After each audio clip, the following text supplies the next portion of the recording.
Hari pertama masuk di Sekolah Negeri 5 Kota Langsa, Kecamatan Langsa Baro, Kota Langsa, diawali dengan masa pengenalan lingkungan sekolah atau MPLS. MPLS ini akan berlangsung selama sepekan dari tanggal 15 hingga 20 Juli 2024 mendatang, dengan upaya untuk mengenalkan seluruh komponen sekolah beserta aturan, norma, budaya, dan tata tertib kepada peserta didik baru. Kepala Sekolah SMA Negeri 5 Kota Langsa, Azhari mengatakan, selain pengenalan tata tertib dan budaya kepada peserta didik baru, kegiatan MPLS ini juga berfokus pada persoalan bullying dan kekerasan khususnya di lingkungan sekolah, agar para peserta didik baru bisa mengantisipasi dan mewaspadai terjadinya hal-hal yang tidak diinginkan dan berani melaporkan jika hal-hal yang tidak diinginkan terjadi.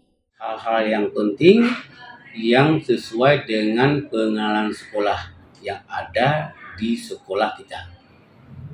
Selain pada itu, tentu hal yang tadi tentang bully tadi, tentang kekerasan, tentang gerakan sekolah yang sehat. Hal tersebut sejalan dengan Surat Edaran Permendikbudristek Nomor 46 Tahun 2023 tentang pencegahan dan penanganan kekerasan di lingkungan satuan pendidikan atau PPKSP dan salah satu fokus dalam program gerakan sekolah sehat. Dari Langsa, Selinovita melaporkan untuk Puja TV Aceh.